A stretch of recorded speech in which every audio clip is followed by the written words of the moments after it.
بسم اللہ الرحمن الرحیم رب اشرح لی صدری یسر لی امری واحلل عقدۃ من لسانی یفقهوا قولی اللہم ربنا زدنا علما یا معلم ابراہیم علمنا یا مفاہم سلیمان فہمنا۔ سیرہ میں ہم نے کل حضرت عمر رضی اللہ عنہ کا ایمان لانا دیکھا تھا، پڑھا تھا اور جانا تھا۔ اب آگے ہم دیکھتے ہیں کہ کیا ہوا۔ اب ہوا یہ کہ جیسے ہی ان لوگوں کا ایمان اتنی بڑی بڑی کنورژنز اور پھر دوسرا واقعہ کہ بہت سے لوگوں کا حبشہ چلے جانا، یہ دو چیزیں اتنی زیادہ اہم تھیں قریش کے لیے کہ وہ اب خوفزدہ ہو گئے، اور جب خوفزدہ ہو گئے تو لہٰذا انہوں نے سارے قریش کے قبیلہ جو تھا وہ ملا اور انہوں نے مل کے پلان کیا کہ اب ان کے پاس اور کوئی حل نہیں ہے سوائے اس کے کہ محمد صلی اللہ علیہ وسلم کو قتل کر دیا جائے۔ اور یہ بات ہے جو 7 سال دعویٰ کی، یعنی جب سے آپ نے اسلام کی طرف بلانا شروع کیا یہ اس کا 7واں ایئر تھا۔ اب سوال یہ تھا کہ قتل کیسے کیا جائے، کہ بنو ہاشم کو ان کے جو وہ ہے وہ کیسے پروٹیکٹ کریں۔ ایک تو انہوں نے یہ فیصلہ کیا کہ وہ جتنا بھی بلڈ منی مانگیں گے ان کو دے دیں گے، یعنی کہ جتنا بھی پیسہ مانگیں گے دے دیں گے، بلینک چیک، جس کا مطلب ہے کہ آج کل کی زبان میں بلینک چیک دیں گے۔ اور دوسری طرف یہ کہ دوسری بات یہ کہ کسی اور ٹرائب سے قتل کروائیں گے، لیکن ان کو ہم یہ کنڈیشن دے دیں گے کہ قتل کرنے سے پہلے محمد صلی اللہ علیہ وسلم کو ہمارے حوالے کرنا ہے۔ لہٰذا اب پھر ایک فائنل ٹائم اب وہ ابو طالب کے پاس گئے، اور جب گئے تو اب جا کے انہوں نے ان سے یہ بات کہی کہ اب تمہارے پاس کوئی چوائس نہیں ہے کہ تم محمد صلی اللہ علیہ وسلم کو ہمارے حوالے کر دو، ورنہ ہم تم کو قریش کے قبیلے سے نکال دیں گے، یعنی قریش قبیلے سے فارغ کر دیں گے۔ اور یہ ایک ایسی ناممکن بات تھی جو پہلے کبھی نہیں ہوتے، یعنی عربوں کی ہسٹری میں ایسا نہیں ہوا تھا کہ کسی اپنے ہی قبیلے نے اپنے ہی قبیلے سے نکال کر ان کو، جیسے کہ نیشنلٹی ختم کرتے ہیں نا، کوئی کنٹری کسی اپنے بندے کی نیشنلٹی ختم کر دے، تو بالکل وہ یہی بات تھی کہ اپنے قبیلے سے نکال دینا۔ تو یہ انہوں نے کہا کہ ہم تمہیں قبیلے سے نکال دیں گے اور ہم تمہارا بائیکاٹ کر دیں گے، نہ ہم تم سے کھانا لیں گے، نہ پانی دیں گے، نہ تم ہم سے لوگے، نہ ہم تم سے کریں گے، نہ ہم تم میں شادیاں کریں گے، نہ ہم کاروبار کریں گے۔ تو جب یہ چیز ابو طالب کے سامنے وہ لے کر آئے تو ان کو بہت ہی غصہ چڑھا اور فیوریس ہو گئے، وہ بہت غصے میں ہو گئے، اور انہوں نے کہا کہ میں تمہیں محمد کو نہیں دوں گا، تم نے جو کرنا ہے کر لو، لیکن میں محمد صلی اللہ علیہ وسلم کو تمہارے حوالے نہیں کروں گا۔ لہٰذا انہوں نے یہ کیا کہ یعنی اب یہ 2 روایات ہیں کہ وہ خود ہی والنٹیرلی سارے جو لوگ تھے وہ مکہ سے نکل گئے، یا یہ کہ ان کو فورس کیا گیا اور وہ نکل گئے۔ اب ہوتا یہ تھا کہ جیسے کہ یہ لوگ جو بڑے بڑے وہاں کے امیر سردار تھے، ان کی کچھ وادیاں تھیں جو ان کی اپنی ہوتی تھیں، ان کی ملکیت ہوتی تھیں، جیسے کہ تھوڑی تھوڑی پراپرٹی، جیسے ہم لوگ بھی آج کل پراپرٹیز لے کے چھوڑ دیتے ہیں، اسی طرح ان کے زمانے میں بھی یہ امیر لوگ جو تھے نا، صحرا سے باہر کوئی ایک وادی جو تھی وہ خود لے لیتے تھے اور وہ اس کو کلیم کرتے تھے کہ یہ میری اپنی ہے۔ تو وہاں پہ شاب ابی طالب ایک جگہ تھی جو ان کی اپنی تھی، تو ان کو وہاں پہ بھیج دیا گیا یا وہ خود والنٹیرلی چلے گئے، اس بات میں اختلاف ہے، اس کی حقیقت کوئی نہیں جانتا، لیکن بہرحال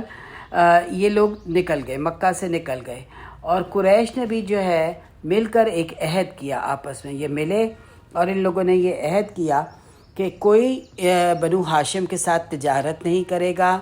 دوسری یہ شرط رکھی کہ کوئی ان میں شادی نہیں کرے گا بنو ہاشم میں، اور تیسرا یہ کہ کوئی ان سے تعلقات نہیں رکھے گا، یعنی سوشلائز نہیں کرے گا، بالکل قطع تعلق کر لیں گے، یعنی ایک اکنامک، پولیٹیکل اور سوشل لیول پر قطع تعلق کی ہو گئی۔ اور یہ عہد جو تھا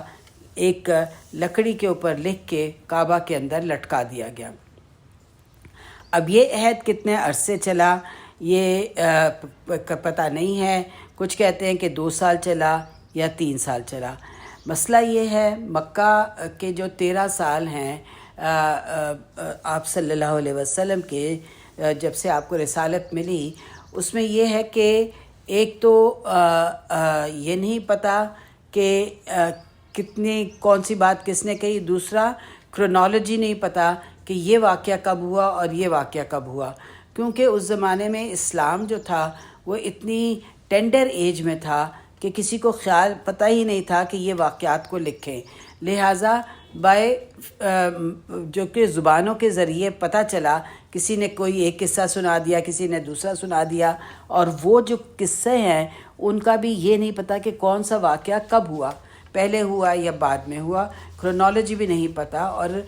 جہاں تک کہ جب مکہ کے 13 سال ہیں اس میں صرف بہت ہی تھوڑی واقعات ہیں جو ہم لوگوں کو پتہ ہیں، زیادہ واقعات بھی نہیں پتہ، کیونکہ کیا ہوا یا نہیں ہوا بہت سے لوگوں جو تھے انہوں نے یہ نہیں بتایا کہ مکہ میں کیا کیا کس پرابلم سے گزرے، تو لہٰذا یہی چیز ہے کہ اس کے بارے میں یہ نہیں پتہ کہ یہ جو بائیکاٹ تھا یہ کتنے سال رہا، 2 سال رہا یا 3 سال رہا، لیکن بہرحال جتنا بھی تھا یہ بہت مشکل حالات تھے جس میں کہ آپ صلی اللہ علیہ وسلم نے اور جتنے بھی یہ تھے ان کی ٹرائب کے لوگ یعنی بنی ہاشم، ان لوگوں نے کتنا اچھا۔ اس میں ایک اور بات ایسی بھی ہے کہ اس میں کچھ سارے جو تھے وہ یہ نہیں تھا کہ مسلمان جو ہیں وہ مسلمان ہی ہوں، لیکن پورا بنی ہاشم، جیسے میں نے آپ کو بتایا نا کہ قریش تو ایک ٹرائب تھی اور اس کے بعد سب ٹرائبز تھیں، تو یہ بنو ہاشم کی ٹرائب تھی جس کے ساتھ قریش نے یہ کیا، یہ سب ٹرائب تھی جس کے ساتھ باقی جو قریش کی ٹرائبز تھیں انہوں نے یہ عہد کر لیا کہ ہم یہ نہیں کریں گے، لہٰذا بنو ہاشم کی جو ٹرائب تھی چاہے اس میں لوگ مسلمان تھے یا نہیں تھے یہ سب کے سب نکل گئے، کیونکہ اس زمانے میں یہ جو ٹرائبز کے بانڈ تھا یہ بہت سٹرونگ ہوتا تھا، یہ اپنوں کا ساتھ چاہے جتنی بھی آپس میں دشمنی ہو لیکن دوسرے کے خلاف یہ اپنوں کے ساتھ ضرور دیا کرتے ہوتے تھے۔ بہرحال یہ حالات بہت مشکل تھے، پانی نہیں ہوتا تھا تو بارش کا پانی تھا جو مل جاتا تھا اس کو استعمال کرتے تھے، اور کھانے کے لیے جو جڑی بوٹی ملتی تھی اس کو لے کے کھا لیا کرتے ہوتے تھے، اور بہت ہی مشکل حالات تھے۔ اس کے علاوہ یہ کہ کچھ ایسے لوگ تھے جو کہ بڑے نرم دل تھے، جو سافٹ ہارٹ رکھتے تھے بنو ہاشم کے لیے، وہ لوگ یہ کرتے تھے کہ ہر چند ہفتوں کے بعد رات کو کچھ سامان جو تھا نا وہ اونٹوں پہ لاد کے اونٹوں کو ان کے وادی کی طرف ہانک دیا کرتے تھے، جس میں کہ مطعم بن عدی کا نام جو ہے وہ بہت زیادہ مشہور ہے، اور مطعم بن عدی نے بہت دفعہ یہ کیا کہ اونٹوں پر سامان بہت سارا لادا اور رات کے وقت نکل کے وہ ان کی وادی کی طرف اس اونٹ کو دھکیل دیا کرتا تھا، اور وہ سامان جب ان لوگوں کو پہنچتا تھا تو یہ لوگ کھا لیتے ہوتے تھے، کھا پی لیتے تھے اس سے۔ اس کے علاوہ ایک اور جو حضرت ختیجہ کے بھانجے تھے حکیم بن حزام، یہ بعد میں بہت بڑے صحابی بنے، اور یہ بھی یہی کرتے ہوتے تھے کہ رات کے وقت اونٹوں پہ سامان لاد کے بھجوا دیا جاتا تھا۔ مگر ان تمام سالوں میں یعنی 2 سال یا 3 سال جتنے بھی تھے آپ نے دعویٰ کا کام ختم نہیں کیا، آپ اس وادی سے نکل کے مین شاہراہ پہ آ جاتے تھے جہاں کے حج کے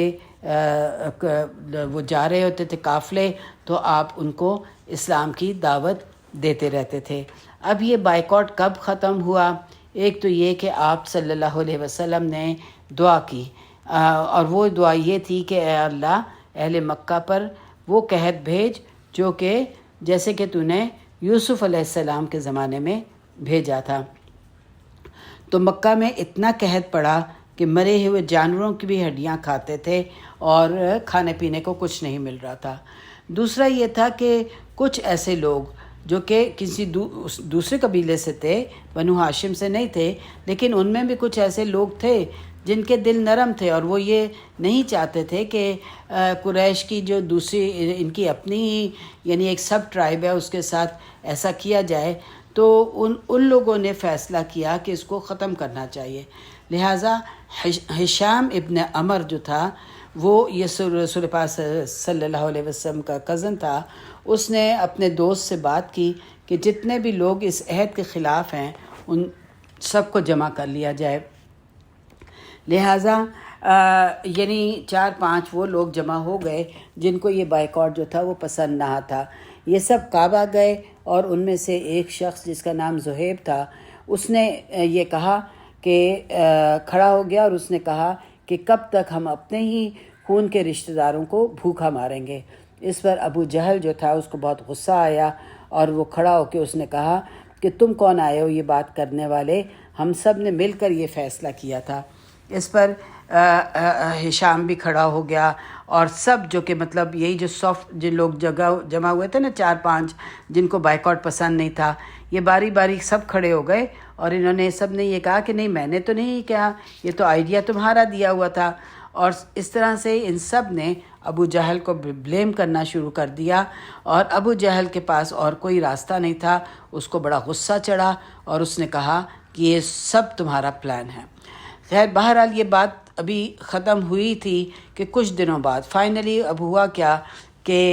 یہ لوگ جو تھے آپ صلی اللہ علیہ وسلم ابو طالب کے پاس گئے. رسول پاک صلی اللہ علیہ وسلم ابو طالب کے پاس گئے اور انہوں نے کہا آپ نے کہا کہ اپنے چچا سے کہ اللہ نے مجھے بتایا ہے کہ جو عہد انہوں نے کعبہ میں لکھ کر لگایا تھا، یعنی جو عہد لکھا تھا نا جس پہ کہ ہم نہیں کریں گے، اکنامکس سوشل بائیکاٹ تھا، اس کو دیمک کھا گئی ہے. اب کعبہ جو تھا وہ ایک بہت ہی سیکرٹ پلیس تھی اور وہ بند تھی، بالکل بند ہوتی تھی اور وہاں اندر کوئی نہیں جا سکتا تھا. تو یہ بات کسی کو نہیں پتہ چل سکتی تھی. تو آپ صلی اللہ علیہ وسلم نے ان کو بتایا ابو طالب کو کہ سب چیز کو دیمک کھا گئی ہے سوائے بسمک اللہ جو ہے وہ لفظ رہ گیا ہے. اب یہ بات کسی کو پتہ نہیں تھی تو ابو طالب نے کنفرم کیا کہ تم صحیح کہہ رہے ہو. انہوں نے کہا میں بالکل صحیح کہہ رہا ہوں. تو اس پر ابو طالب جو تھے وہ مکہ گئے اپنے چند لوگوں کے ساتھ اور اس میں جا کے انہوں نے لوگوں کو اکٹھا کیا اور یہ کہا کہ تم جو کچھ بھی ہے جو بھی ابھی تک ہوا ہے اس کو بھول جاؤ اور وہ عہد نامہ لے آؤ جس پہ تم نے یہ سب لکھا ہے اور ہم اس کے مطابق ڈیل کریں گے. اور ساتھ ہی انہوں نے یہ بتایا کہ میرے بھتیجے نے مجھے یہ بتایا ہے کہ وہ عہد نامہ جو تم نے خانہ کعبہ میں لٹکایا ہوا ہے اس کو دیمک کھا گئی ہے اور صرف بسمک اللہ جو ہے وہ لکھا ہوا ہے. اگر ایسا ہے تو ہم واپس آ جائیں گے اور اگر ایسا نہیں ہے تو میں محمد صلی اللہ علیہ وسلم کو تمہارے حوالے کر دوں گا. تو اس پہ یہ جو باقی تھے ابو جہل وغیرہ یہ بہت خوش ہوئے اور انہوں نے کہا کہ یہ تو بڑی اچھی بات ہے کہ رسول پاک اب ہمیں مل جائیں گے. اور وہ گئے اور انہوں نے جا کے جب عہد نامہ خانہ کعبہ کو کھولا اور عہد نامہ لے کر آئے تو وہ بات بالکل صحیح تھی کہ سوائے بسمک اللہ کے باقی سب کو دیمک کھا گئی تھی، لیکن اب کچھ کر نہیں سکتے تھے کیونکہ انہوں نے عہد کر لیا ہوا تھا. بہرحال اس واقعے کے بعد سب لوگ واپس مکہ واپس آ گئے اور اپنی زندگی تھی وہ گزرنی شروع ہو گئی. لیکن ابھی گزرے ہوئے کچھ ہی عرصہ گزرا تھا کہ 3 بڑے واقعات جو بہت تکلیف دہ تھے رسول پاک صلی اللہ علیہ وسلم کے لیے وہ ہوئے اور وہ 2 مہینوں میں ہوئے، یعنی کوئی زیادہ وقت بھی نہ لگا. اسی لیے اس سال کو عام الحزن کہا جاتا ہے، یعنی ایئر آف سورو کہا جاتا ہے کہ جو آپ کے لیے بہت افسوس دہ چیز تھی. اس میں سب سے پہلا تو یہ تھا کہ جو یعنی کبھی 5 یا 6 ہفتے گزرے تھے آپ کو آئے ہوئے کہ ابو طالب بیمار ہو گئے اور موت کے جو اثرات تھے ان پر ظاہر ہونے لگے. اور شوال کا مہینہ تھا جس میں کہ ابو طالب جو تھے وہ انتقال کر گئے. بخاری کی جو روایت ہے اس کے بارے میں کافی ڈیٹیلڈ ہے. اس میں وہ لکھتے ہیں کہ جب موت کے اثرات ابو طالب پہ آنا شروع ہوئے تو آپ صلی اللہ علیہ وسلم آئے وہاں پہ اور ابو جہل بھی وہاں پہ موجود تھا. تو آپ صلی اللہ علیہ وسلم نے اپنے چچا سے کہا کہ چچا ایک کلمہ کہہ دیں تو میں اللہ تعالیٰ سے آپ کے بارے میں بات کر لوں گا. عربی میں ہے یحاجو کا، یعنی کہ میں جیسے جھگڑا کہتے ہیں نا کہ میں اپنی اللہ تعالیٰ سے بات کر لوں گا. تو ابو طالب اب جانتے تھے کہ میرا بھتیجا حق پہ ہے، سب حقیقت جانتے تھے، لہٰذا واقعہ جو کہ بخاری میں روایت ہے کہ وہ کہنے ہی والے ہی تھے کہ ابو جہل بھی بول پڑا اور امیہ بھی بول پڑا کہ کیا تم اپنے باپ ابو مطلب کا دین چھوڑ دو گے؟ یعنی ان میں یہی بات تھی نا کہ وہ جو جاہلیہ میں خاندان تھا وہ بہت اہم تھا. تو مسلسل یہی ہوتا رہا کہ وہ جب منہ کھولتے کلمہ پڑھنے کے لیے تو یہ ان کو اسی اپنی خاندانی غیرت کا حوالہ دیتے اور ابو طالب جو تھے وہ اپنا منہ بند کر لیتے. اور یہاں تک کہ ابو طالب کو موت بالکل قریب آ گئی اور انہوں نے یہ کہا کہ میں اپنے والد کے دین پر ہوں اور کلمہ نہ پڑھا، اور اس سے یہ ہوا کہ وہ انتقال کر گئے. تو رسول پاک صلی اللہ علیہ وسلم نے کہا کہ میں اللہ سے آپ کے لیے آپ کی مغفرت کی دعا کرتا رہوں گا کہ جب تک کہ وہ مجھے منع نہ کر دے. یعنی رسول پاک صلی اللہ علیہ وسلم کوئی کام اللہ کی اجازت کے بغیر نہیں کرتے تھے. تو یہاں پہ انہوں نے یہی کہا کہ جب تک اللہ مجھے نہیں منع کرتا میں آپ کی مغفرت کی دعا کرتا رہوں گا. تو پھر اللہ تعالیٰ نے قرآن میں سورہ توبہ میں یہ آیت اتری کہ ما کان لنبی والذین آمنوا ان یستغفروا للمشرکین ولو کانوا اولی القربى من بعد ما تبین لهم انہم اصحاب الجحیم، کہ جس کے معنی ہیں کہ کسی نبی اور مومنوں کے لیے یہ لازم نہیں ہے کہ وہ مغفرت مانگیں مشرکین کے لیے، اگر چاہے وہ ان کے قریبی رشتہ دار ہی ہوں، اس کے جبکہ ان پہ یہ ظاہر ہو چکا ہے کہ وہ دوزخی ہیں. تو یہ آج بھی یہی بات ہے کہ اگر ہمارا کوئی رشتہ دار جو اس کی ہدایت کی دعا تو ہم کر سکتے ہیں کہ اللہ تعالیٰ اس کو ہدایت دے دے، لیکن اگر کوئی بھی ہمارا رشتہ دار اللہ نہ کرے مشرک ہو کے مرتا ہے تو اس کی مغفرت کی دعا ہم نہیں کر سکتے ہیں، کیونکہ یہاں پہ والذین آمنو بھی ہے، یعنی کسی نبی اور والذین آمنو اور جو ایمان لائے ہیں ان کے لیے ان کو یہ زیب نہیں دیتا کہ وہ مغفرت مانگیں مشرکوں کے لیے، چاہے وہ ان کے قریبی رشتہ دار بھی ہوں، جبکہ یہ ظاہر ہو گیا ہے ان کو کہ وہ آگ کے. یہ 113 آیت ہے سورہ توبہ کی، یہ آیت اتری تھی. تو پھر آپ صلی اللہ علیہ وسلم نے ان کے لیے دعا بند کر دی تھی. اس کے پھر سورہ قصص میں بھی اللہ تعالیٰ نے آپ صلی اللہ علیہ وسلم کو فرمایا کہ انک لا تہدی من احببت ولکن اللہ یہدی من یشاء، کہ تم کسی کو ہدایت نہیں دیتے چاہے تم ان سے جتنی ہی محبت کیوں نہ کرو، لیکن اللہ ہے جو کہ جس کو چاہے ہدایت دے دیتا ہے. اور پھر اس کے بعد یہ ہوا کہ حضرت آپ صلی اللہ علیہ وسلم اپنے گھر آ گئے اور حضرت علی نے آپ کو بتایا کہ آپ کے چچا کا انتقال ہو گیا. حالانکہ وہ ان کے اپنے والد تھے، لیکن آپ کے چچا کا انتقال ہو گیا ہے. تو آپ صلی اللہ علیہ وسلم نے ان سے کہا کہ جاؤ ان کو جا کے دفنا دو. تو اس کے ایک اور روایت ہے کہ جس میں آپ صلی اللہ علیہ وسلم نے ابو طالب نے مرنے سے پہلے یہ کہا تھا کہ اے میرے بھتیجے، میں جانتا ہوں کہ تم صحیح ہو، لیکن اگر مجھے یہ ڈر نہ ہوتا کہ لوگ مجھے یہ کہیں گے کہ میں موت سے ڈر گیا ہوں تو میں کلمہ ضرور پڑھ لیتا. تو یہاں پہ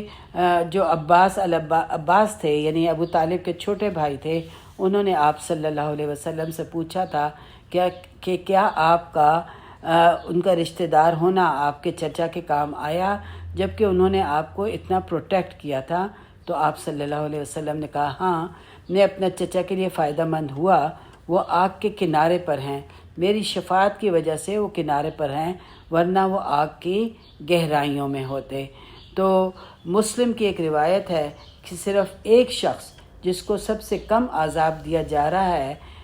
دوزخیوں کے رہنے والوں میں سے، اور وہ ابو طالب ہیں. اور وہ کم عذاب کیا ہے کہ آپ صلی اللہ علیہ وسلم نے کیا بتایا تھا کہ وہ سزا کیا ہے کہ ان کو آگ کے سینڈل پہنائے جائیں گے جس سے ان کا دماغ جو ہے وہ ابل جائے گا. اللہ تعالیٰ ہمیں دوزخ کے عذاب سے محفوظ رکھے، ہماری نسلوں کو محفوظ رکھے، ہماری آنے والی نسلیں، ہماری گزرنے والی نسلیں،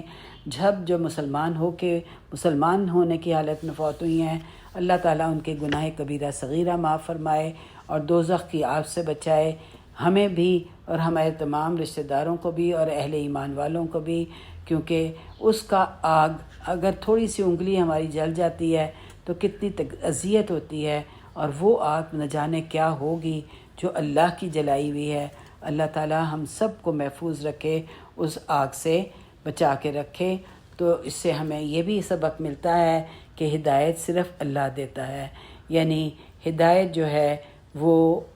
صرف اللہ کی طرف سے ملتی ہے۔ دو طرح کی محبتیں ہوتی ہیں، جس کی کہ ایک محبت ہے جس کی کہ اجازت ہے، کہ جو کہ ایک نیچرل لو ہے جو کہ کسی کے ساتھ ہوتا ہے، اور جس کی اجازت نہیں ہے وہ ہے ریلیجس لو، کہ آپ دینی طور پہ اپنے کسی مشرک رشتہ دار کی سے محبت کرنے کی اجازت نہیں ہے۔ دوسری بات یہ ہے کہ یہ حکمت کہ آخر کیوں ابو طالب ایمان نہ لائے، اس میں جو علماء کہتے ہیں کہ ابو طالب کیونکہ مسلمان نہیں تھے اس لیے وہ قریش کے سردار رہے، اور وہ عبد المطلب کے ریپرزنٹیٹیو تھے، اس طرح وہ آپ کو پروٹیکٹ کرتے رہے۔ اگر وہ اسلام لے آتے تو وہ لیڈر نہ رہتے قریش کے، اور رسول پاک صلی اللہ علیہ وسلم کی پروٹیکشن ختم ہوتی، جیسے کہ ہم دیکھیں گے کہ آگے یہ جو دو واقعات ہوئے اس کے بعد رسول پاک صلی اللہ علیہ وسلم کو ہجرت کرنا پڑی۔ باقی اللہ بہتر جانتا ہے کہ کیوں وہ موت کے وقت بھی اسلام نہ لے کر آئے، اللہ کی حکمتیں اللہ تعالیٰ جانتا ہے۔ آپ صلی اللہ علیہ وسلم کے 10 چچا تھے، اور جیسے کہ عبد المطلب کے 11 بچے تھے، 7 تو مر گئے تھے اسلام سے پہلے ہی، اور ان میں سے 4 رہے، ان میں سے 2 ایمان لائے، جو کہ حمزہ اور عباس، اور جو ایمان نہیں لائے وہ ابو طالب تھے اور ابو لہب تھے۔ پھپھیاں تھیں 6 یا 7، صرف ایک پھپھی ایمان لائیں جن کا نام صفیہ تھا، عاتقہ تھیں دوسری مگر وہ ایمان نہ لائیں۔ اور یہی مطلب آپ صلی اللہ علیہ وسلم کے رشتہ داروں میں سے جو ایمان لائے ان کی لسٹ ہے۔ اللہ تعالیٰ ہم سب کو حکمت اور دانائی دے، اللہ تعالیٰ ہم سب کو علم دے اور اس پہ عمل کی توفیق دے، قرآن کو پڑھنے اور سمجھنے کی توفیق دے۔ اللہ تعالیٰ سے دعا ہے کہ وہ ہماری نسلوں میں ایمان کو باقی رکھے اور کبھی بھی اسلام کی نعمت سے ہمیں دور نہ کرے۔ یہ بہت بڑی نعمت ہے جو کہ اللہ نے کی ہے۔ ایک دعا ہے جو کہ بہت اچھی ہے، اللہم اجعل لنا ممن تولیت برحمتک، کہ اے اللہ تعالیٰ ہمیں بنانا ان میں سے جن سے تو نے تولیت یعنی کہ دوستی کی، اپنا ساتھی بنایا، اپنی رحمت سے ان میں شامل کرنا، آمین۔ ربنا تقبل منا انک انت التواب الرحیم، ربنا تقبل منا انک انت السمیع العلیم، آمین یا رب العالمین۔